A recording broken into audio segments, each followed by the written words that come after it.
यार ये doctor George Abraham ने राजस्थान में क्या किया था कुछ समझ में नहीं आ रहा। मैं नोट्स भी बनाना भूल गई। Let me call Anushya and ask. उसके पास तो नोट्स होंगे और सुबह हो गई है, उठ भी गई होगी। ओके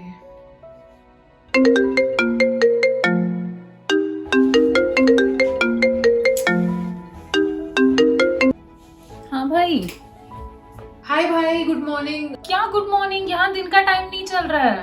क्या यार तू अरुणाचल प्रदेश में रहती है, मैं गुजरात में रहती हूँ। वहाँ सनराइज पहले हो जाता है, तू 2 घंटे आगे चल रही है। ऐसा कैसे हो सकता है? तूने क्लास 9 की ज्योग्राफी नहीं पढ़ी है? फिर तो क्या ही कहना। इनको तो नहीं आती ज्योग्राफी। तुम आओ क्लास में, चलो मैं थोड़ा सोकर आती हूँ, हम सीख लेते हैं ज्योग्राफी।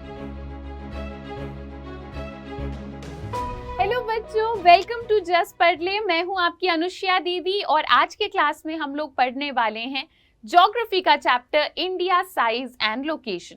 काफी कुछ तो हमें नाम से ही पता चल रहा है। इस चैप्टर में हम लोग इंडिया के बारे में बहुत कुछ पढ़ेंगे, इंडिया के ज्योग्राफी के बारे में पर्टिकुलरली काफी कुछ पढ़ेंगे और साथ ही साथ इंडिया के साइज एंड लोकेशन के बारे में भी आपको इन डिटेल बताया जाएगा। तो बेसिकली ये एक इंट्रोडक्टरी चैप्टर है जिसमें आपको इंडिया के ज्योग्राफी के बारे में बताया जाएगा। एंड आप में से काफ़ी सारे बच्चे बड़े होके ह्यूमैनिटीज़ भी लोगे है ना, तो क्लास 11th में सेम यही चैप्टर आता है, ज्योग्राफी का पहला चैप्टर। तो हाँ, ये चैप्टर आप में से काफ़ी सारे बच्चों को आगे जाकर भी काम आएगा। ओके चलो, तो स्टार्ट करते हैं हम लोग अपना ये चैप्टर। आगे बढ़ने से पहले, स्टार्ट करने से पहले कुछ बेसिक टर्म्स हैं जो कि मैं आप बच्चों को क्लियर कराना चाहती हूँ। वैसे तो देखो, हमने इन सारे वर्ड्स का मतलब अपनी छोटी छोटी क्लासेस में पढ़ रखा है, पर कहाँ याद रहता है ना उतने छोटे क्लासेस का। तो हम एक बार रिवाइज कर लेते हैं, क्योंकि ये कुछ ऐसे शब्द हैं जो ज्योग्राफी में बार बार आते रहते हैं और मैं नहीं चाहती कि आप लोग फंसो चैप्टर के बीच में। इसीलिए हम स्टार्टिंग में ये कुछ वर्ड्स क्लियर कर लेते हैं। ठीक है, सबसे पहले अर्थ के शेप के बारे में थोड़ा सा डिस्कस करते हैं। जैसे हमें बचपन से सिखाया जाता है ना, अर्थ गोल है, अर्थ स्पेरिकल है।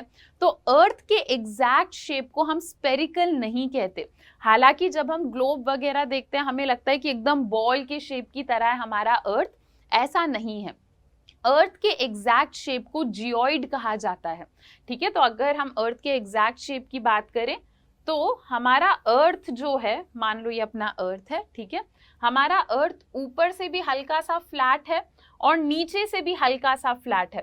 ठीक है, आप लोगों ने ऑरेंज देखा है, संतरा, ठीक है, तो ऑरेंज के शेप जैसा होता है ऑलमोस्ट हमारा अर्थ, ऊपर से और नीचे से हल्का सा फ्लैट।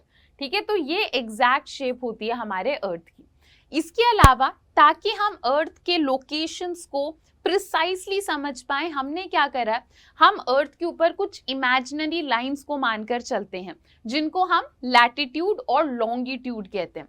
ठीक है, तो बचपन में हमें ऐसे बताया जाता था ना, याद करने का तरीका आपको याद होगा, छोटे क्लासेस में आपको 6th-7th में बताया जाता था कि ये ऐसी लेटी हुई लाइंस हैं, तो हम इनको क्या कहते हैं, हम इनको कहते हैं लैटिट्यूड। ठीक है, और कुछ होती हैं ऐसी, ठीक है, ऐसी थोड़ी लॉन्ग लॉन्ग सी लाइंस, तो हम इनको लॉन्गिट्यूड कहते हैं। लैटिट्यूड एंड लॉन्गिट्यूड हमें किस काम आते हैं, ताकि हम एग्जैक्ट लोकेशन को समझ पाए, ये हमें हेल्प करते हैं। ठीक है, तो लैटिट्यूड समझ लिया, लॉन्गिट्यूड समझ लिया। नेक्स्ट, नदर्न और सदर्न हेमिस्फेयर मुझे आपको समझाना है। ठीक है, तो मान लो ये हमारा अर्थ है, ठीक है, तो अर्थ के एकदम बीच में से जो लैटिट्यूड जाता है उसको हम कहते हैं इक्वेटर।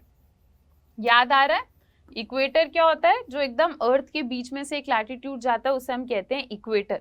ठीक है, इक्वेटर के जो ऊपर वाला पूरा हिस्सा है ना, इसको हम कहते हैं नदर्न हेमिस्फेयर। ठीक है, इक्वेटर से जो पूरा ऊपर वाला हिस्सा है इसको हम कहते हैं नदर्न हेमिस्फेयर। इक्वेटर से जो पूरा नीचे वाला हिस्सा है, ये वाला हिस्सा, इसको हम कहते हैं सदर्न हेमिस्फेयर। इजी। सिमिलरली ऐसे ही एक और टर्म होता है जिसको हम कहते हैं ईस्टर्न हेमिस्फेयर और वेस्टर्न हेमिस्फेयर, वो भी समझ लो। ठीक है, तो अगर मैं एक लाइन ऐसे खींच दूं, ठीक है, तो हमने पढ़ रखा है ना कि एक प्राइम मेरिडियन पास होता है हमारे ग्रीनविच से। ठीक है, तो उससे अगर आप right hand side, eastern side देखो, तो इस पूरे साइड को हम कहते हैं ईस्टर्न हेमिस्फेयर। ठीक है, और अगर आप इस लाइन के दूसरी तरफ देखो, लेफ्ट हैंड साइड देखो, तो हम इसको कहते हैं वेस्टर्न हेमिस्फेयर। ठीक है, तो ये कुछ टर्म्स आपको पता होने चाहिए। अब मैंने आपको सारे कॉन्सेप्ट्स रिवाइज करा दिए, अब हम आगे बढ़ते हैं, अब आप लोगों को मजा आएगा चैप्टर में, ठीक है। अब हम स्टार्ट करते हैं, ओके चलो। तो सबसे पहले तो हम इंडिया के थोड़े लोकेशन के बारे में बातचीत करते हैं। इंडिया हमारी काफी वास्ट कंट्री है, बहुत बड़ी कंट्री है। अभी मैं आपको एग्जैक्ट रैंक वगैरह भी बताऊंगी, ठीक है। All over the world India 7th largest country है, ठीक है। काफी बड़ी कंट्री अपनी इंडिया। और इंडिया जो है it lies completely in the northern hemisphere, ठीक है। अब समझ आया कि हम क्यों पढ़ रहे थे नॉर्दर्न हेमिस्फीयर के बारे में। इंडिया कंप्लीटली नॉर्दर्न हेमिस्फीयर में है। तो ये जो आपको नीचे दिख रहा है ये हमारा वर्ल्ड मैप है, ठीक है। वर्ल्ड मैप के एकदम बीच में से ये क्या जा रहा है, इक्वेटर। इक्वेटर के पूरा ऊपर वाला ये जो एरिया है ये नॉर्दर्न हेमिस्फीयर है, और इंडिया हमारा पूरा ऊपर की तरफ ही पड़ रहा है ना। तो हम ऐसा कह सकते हैं कि India lies completely in the northern hemisphere, ठीक है। ये मिटा देते हैं अब, ओके चलो। अब इंडिया के लैटिट्यूड्स एंड लॉन्गिट्यूड्स हमें पता होने चाहिए, ठीक है। ये याद करने आप बच्चों को। तो लैटिट्यूड क्या है हमारा, 8 डिग्री 4 मिनट नॉर्थ और 37 डिग्री 6 मिनट नॉर्थ, ठीक है। नॉर्थ क्यों कह रहे हैं, क्योंकि इंडिया नॉर्दर्न हेमिस्फीयर में है, ओके। तो ये थे हमारे लैटिट्यूड्स, मतलब अगर आप ये और ये इन लाइन की वैल्यू निकालोगे तो क्या आएगा, 8 डिग्री 4 मिनट नॉर्थ और 37 डिग्री 6 मिनट नॉर्थ। अब देखते हैं हम अपने लॉन्गिट्यूड को, ठीक है। हमारा लॉन्गिट्यूड कितना है, लॉन्गिट्यूड मतलब ऐसे, ठीक है। अगर आप ऐसे ये लाइंस देखोगे तो क्या वैल्यू है हमारे इंडिया की, लॉन्गिट्यूड है 68 डिग्री 7 मिनट ईस्ट और 97 डिग्री 25 मिनट ईस्ट। तो ये वैल्यूज हमें याद रखने हैं, यहां से हमारा आ जाता है 1 मार्कर, ठीक है। तो लैटिट्यूड और लॉन्गिट्यूड देख लिया इंडिया का। अब हम आगे बढ़ते हैं, ठीक है। इंडिया के एकदम बीच में से पास होता है एक लैटिट्यूड, ठीक है। इस लैटिट्यूड को हम क्या कहते हैं, tropic of cancer.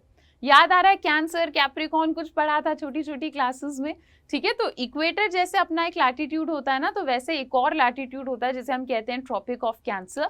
And tropic of cancer हमें इसलिए याद रखना है क्योंकि ये ऑलमोस्ट इंडिया के बीच में से निकलता हुआ जाता है, ठीक है।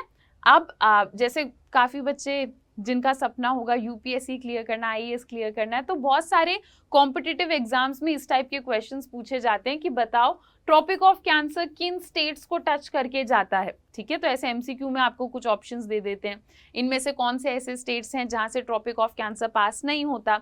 तो हम थोड़ा सा ये डिस्कस कर लेते हैं, ठीक है। ट्रॉपिक ऑफ कैंसर जो है अपना, ये सबसे पहले तो टच करता है अपने गुजरात को, ठीक है। यहाँ सबसे पहले गुजरात को टच कर लिया, उसके बाद नेक्स्ट यहाँ राजस्थान, पहले गुजरात फिर राजस्थान, फिर यहाँ पे अपना मध्य प्रदेश और ये अपना छत्तीसगढ़, फिर छत्तीसगढ़ के बाद झारखंड, झारखंड के बाद वेस्ट बंगाल, वेस्ट बंगाल के बाद त्रिपुरा और फिर अपना मिजोरम, ठीक है। तो इस तरीके से हमारा ट्रॉपिक ऑफ कैंसर पास होता है। इससे एक और टाइप का क्वेश्चन आ सकता है आपके पास कि बताओ ऐसा कौन सा लैटिट्यूड है जो कि इंडिया के ऑलमोस्ट बीच में से पास होता है, तो आपको याद रखना है it is tropic of cancer, ठीक है। सिमिलरली अगर ऐसा क्वेश्चन आ जाए कि बताओ ऐसा कौन सा लैटिट्यूड है जो पूरे वर्ल्ड के बीच में से निकलता है, पूरे अर्थ के बीच में से निकलता है, तो वो होगा इक्वेटर। यहां तक क्लियर है। चलो अब हम आगे बढ़ते हैं, हमारे इंडिया के कुछ आइलैंड्स के बारे में डिस्कस करते हैं, ठीक है। तो एक है अंडमान एंड निकोबार आइलैंड और दूसरा क्या है अपना लक्षद्वीप। तो ये हमारे इंडिया का मैप है, नीचे की तरफ देखोगे तो हमारे पास 2 आइलैंड्स हैं, अंडमान एंड निकोबार और लक्षद्वीप, ठीक है। तो इनके बारे में कुछ चीजें आप याद रखो। अंडमान एंड निकोबार कहाँ पे है, इंडिया के साउथ ईस्ट में है, ओके। और लक्षद्वीप कहाँ पे है, हमारे इंडिया के साउथ वेस्ट में है। ऐसे क्वेश्चन आ जाता है कि बताओ साउथ ईस्ट में कौन सा आइलैंड है, बताओ साउथ वेस्ट में कौन सा आइलैंड है, तो ये पता होना चाहिए। अदर देन दैट क्वेश्चन ऐसे भी आता है कि बे ऑफ बंगाल में अपने कौन से आइलैंड है, अंडमान एंड निकोबार।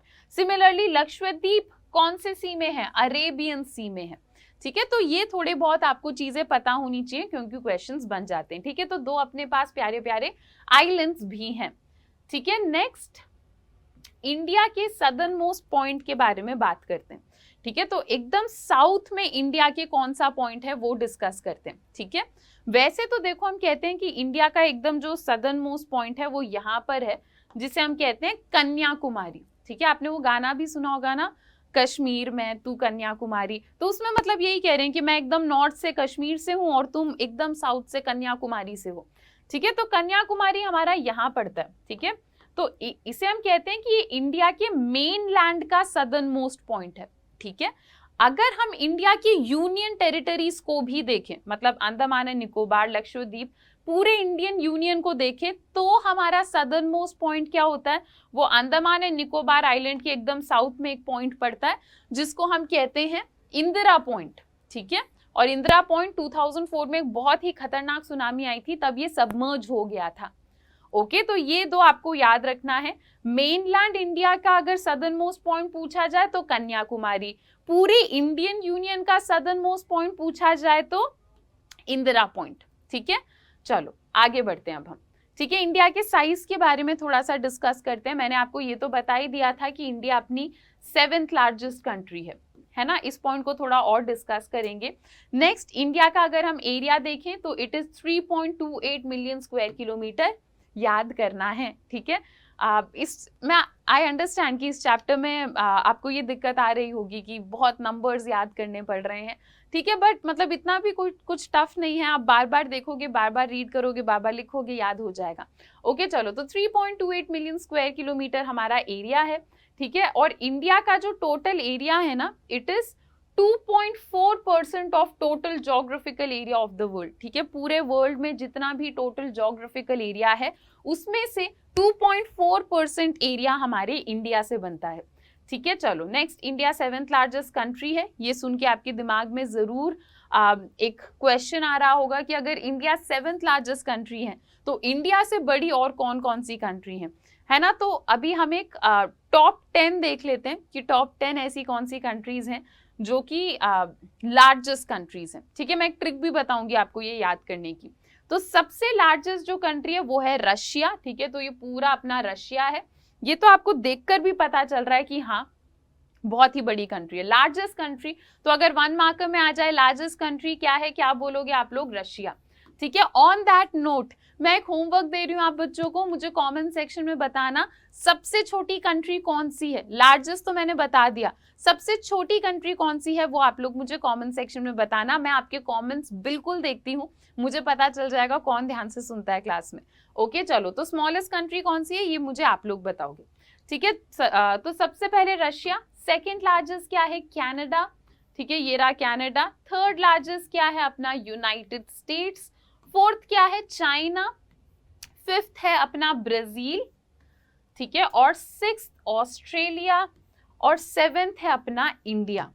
ठीक है, तो मैं आपको ये टॉप जो 6 हमने कंट्रीज डिस्कस करी हैं, जो 7 हमने कंट्रीज डिस्कस करी हैं, इनको याद करने की एक ट्रिक बताती हूँ। ठीक है, सबसे पहला है रशिया, फिर कनाडा, फिर यूएसए, फिर चाइना, फिर ब्राजील, फिर ऑस्ट्रेलिया और फिर इंडिया, है ना।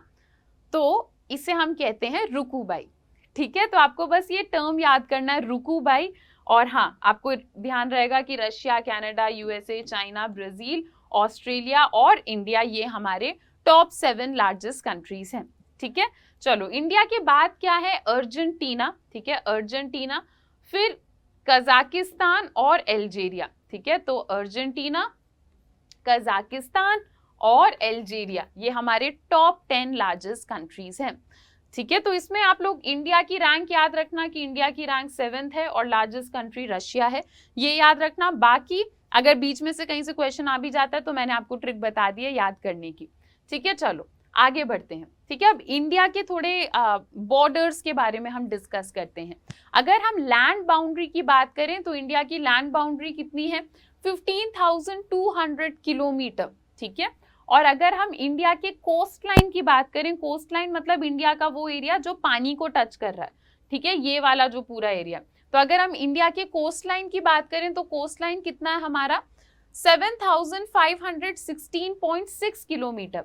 इस कोस्ट लाइन में हमने अंडमान एंड निकोबार और साथ ही साथ लक्षद्वीप के कोस्ट लाइन को भी साथ में इंक्लूड करा है।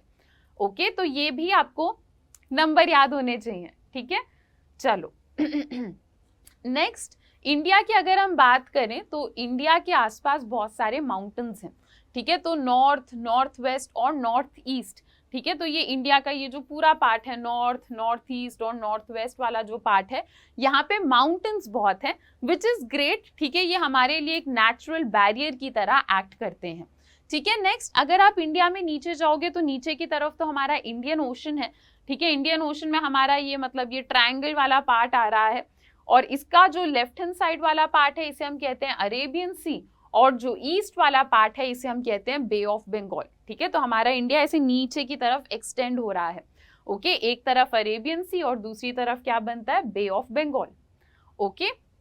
अब अगर हम बात करें इंडियन ओशन की, तो आपको पता है कोई और ओशन नहीं है जिसे किसी कंट्री का नाम मिल रखा हो।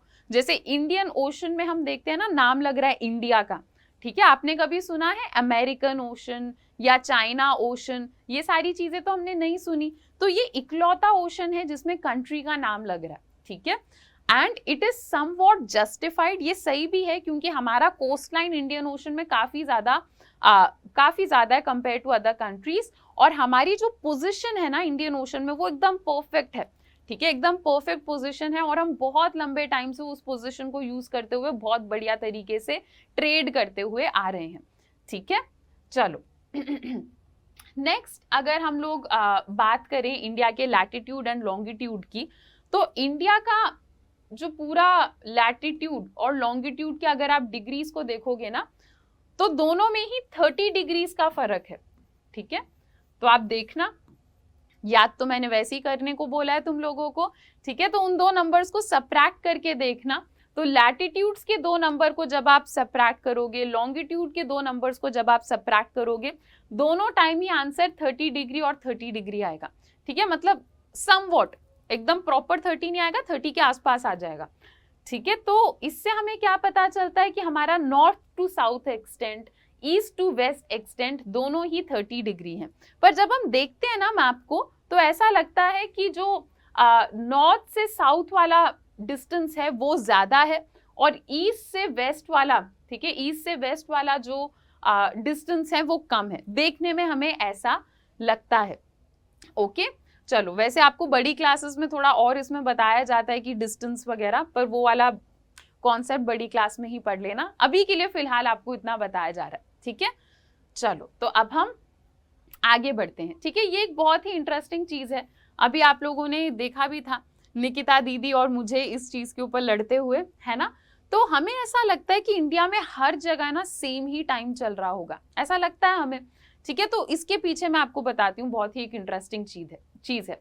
सो गुजरात और अगर अरुणाचल प्रदेश की अगर हम बात करें, तो गुजरात हमारा एकदम वेस्ट में है, अरुणाचल प्रदेश हमारा एकदम ईस्ट में है, ठीक है। अगर इन 2 एरियाज के आप एग्जैक्ट टाइम को निकालोगे ना, तो इन 2 एरियाज में 2 आवर्स का एक फर्क है, ठीक है।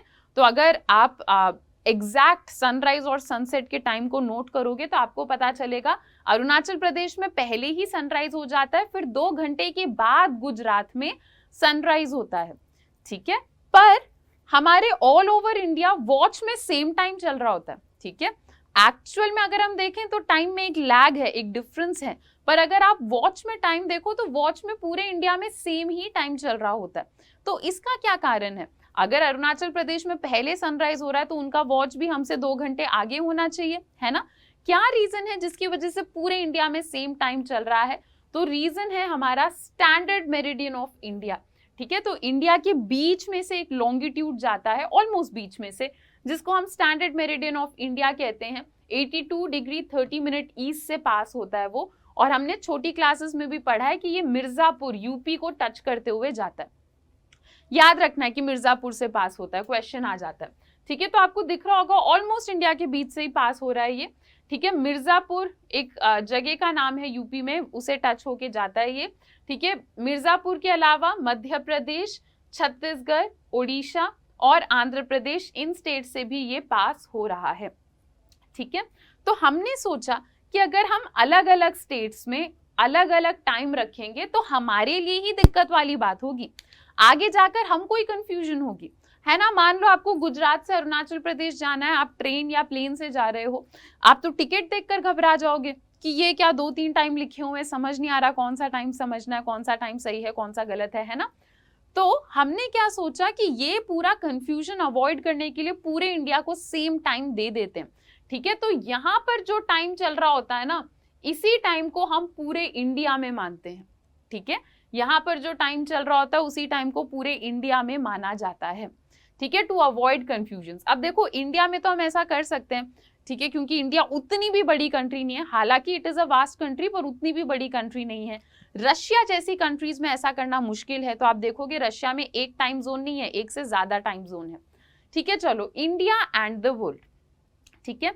तो इंडिया हमारे बाकी दुनिया के साथ कैसे कनेक्टेड थी वो जरा समझते हैं, ठीक है। तो इंडिया की पोजीशन ना बहुत ही मतलब परफेक्ट है, ऐसी है इंडिया की पोजीशन कि हम लोग बहुत पहले के टाइम से ही बढ़िया तरीके से ट्रेड वगैरह करते हुए आ रहे हैं, ठीक है। ये तो मैंने आपको बता ही दिया कि इनफैक्ट इंडियन ओशन में भी हमारी कोस्ट लाइन इतनी बढ़िया है कि हम लोग ट्रेड और कनेक्शंस ये सारी चीजें आसानी से कर सकते हैं, ठीक है। तो बहुत पहले के टाइम पे ना इंडिया बाकी कंट्रीज के साथ कैसे कनेक्टेड थी, लैंड रूट से, ठीक है, लैंड रूट से कनेक्टेड थी, ठीक है। लैंड रूट्स मतलब जमीन से हम लोग कनेक्टेड थे, ठीक है। हालांकि धीरे धीरे हमें बोट इन सब का आइडिया लग गया था, पर ओशन के रूट्स का हमें इतना आइडिया नहीं था, तो हम ओशन के ऊपर ज्यादा डिपेंडेंट नहीं रहते थे, और एयरप्लेन तो तब था ही नहीं, ठीक है। तो हम लोग थ्रू लैंड रूट्स के थ्रू हम लोग कनेक्टेड थे, ठीक है। तो हम लोग क्या करते थे, जैसे हमें पता है हमारे नॉर्थ ईस्ट में बहुत सारे माउंटेन्स हैं,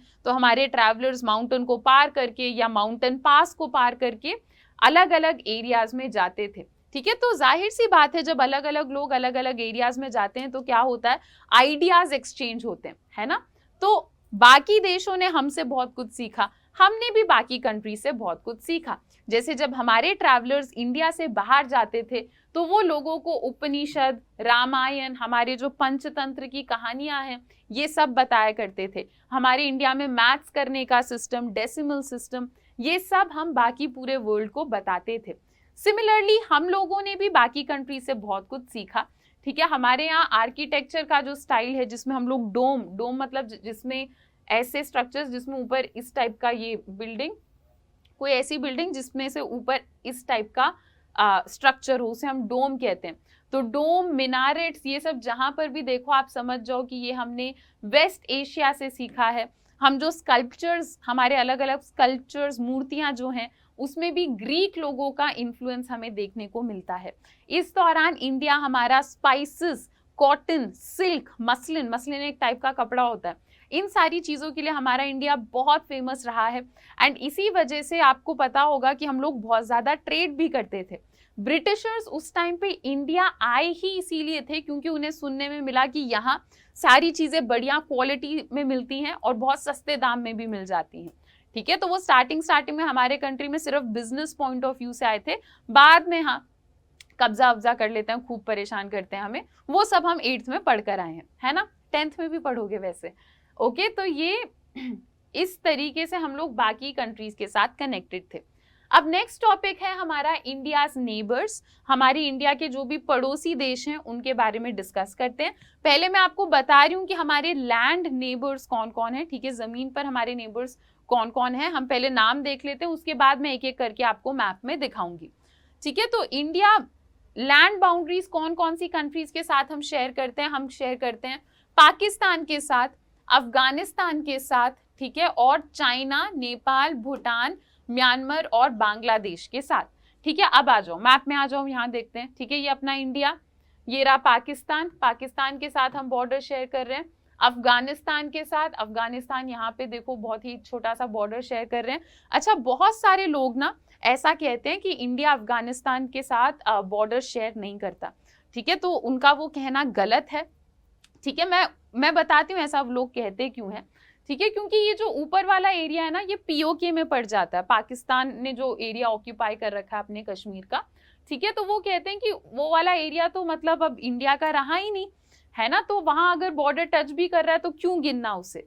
पर ये मतलब हम इसे सही नहीं मानते, हम अपनी तरफ से तो मानते हैं कि पूरा जम्मू कश्मीर अपना ही है, इसलिए हम गिनते हैं कि हाँ अफगानिस्तान के साथ बॉर्डर अपना टच हो रहा है, ठीक है। नेक्स्ट चाइना, ठीक है, Nepal, okay, Bhutan, Bangladesh, Myanmar. Okay, तो ये कुछ कंट्रीज हैं जिनके साथ हम लोग बॉर्डर्स शेयर करते हैं। अब अगर आप नीचे की तरफ आ जाओ तो हमारे कोस्ट में भी बहुत नहीं मतलब 2 कंट्रीज हैं जो हमारे कोस्ट के पॉइंट ऑफ व्यू से नेबर्स हैं। एक है श्रीलंका और एक है मालदीव्स। ठीक है, तो ये हमारे 2 आइलैंड नेबर्स हैं, एक श्रीलंका और एक मालदीव्स।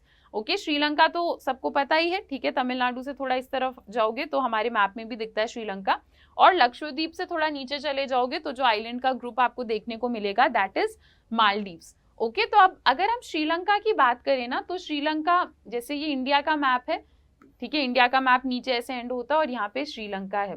तो श्रीलंका और इंडिया के बीच में ना एक सेपरेशन है। उस सेपरेशन को हम क्या कहते हैं? पाक स्ट्रेट और गल्फ ऑफ मन्नार। ठीक है, तो श्रीलंका और इंडिया कैसे सेपरेटेड है? बीच में पाक स्ट्रेट आता है और गल्फ ऑफ मन्नार आता है। तो इस तरीके से हमारा इंडिया और श्रीलंका सेपरेटेड है। ठीक है, इसमें मैं आपको स्ट्रेट का मतलब समझा देती हूँ। ठीक है, जैसे पाक स्ट्रेट तो नाम है स्ट्रेट का, पर होता क्या है स्ट्रेट? स्ट्रेट मतलब कोई भी एक नैरो सा वाटर बॉडी जो कि बहुत बड़े 2 वाटर बॉडीज को कनेक्ट करे। तो मान लो यहाँ पे बहुत बड़ा एक समुद्र है, उसे W1 कह रहे हैं हम। मान लो यहाँ पर भी बहुत बड़ा वाटर बॉडी है W2, और रास्ते में बीच में एक छोटा सा चैनल है जो इन दोनों को कनेक्ट कर रहा है, तो हम उसे स्ट्रेट कहते हैं। ठीक है, तो ये हमने पूरे इंडिया के ज्योग्राफी के बारे में समझ लिया है। ठीक है, तो ये आपको याद रखना है। ठीक है, तो दैट्स इट, यही हमारा चैप्टर था। जैसा कि मैंने आपको बताया कि कुछ नहीं, इसमें बस एक बेसिक इंट्रोडक्शन था कि हमारे इंडिया की ज्योग्राफी कैसी है। ठीक है, तो जो भी नंबर्स वगैरह बताए हैं वो अच्छे से याद कर लेना। मुझे कमेंट सेक्शन में ज़रूर बताना ये क्लास कैसी लगी। ये भी बताना कि नेक्स्ट क्लास में आपको कौन सा चैप्टर कवर करना है। ओके बच्चों, so that's it for today. आज के लिए इतना ही। अब हम लोग मिलते हैं अपने नेक्स्ट लेक्चर में। Till then, bye bye, take care and thank you.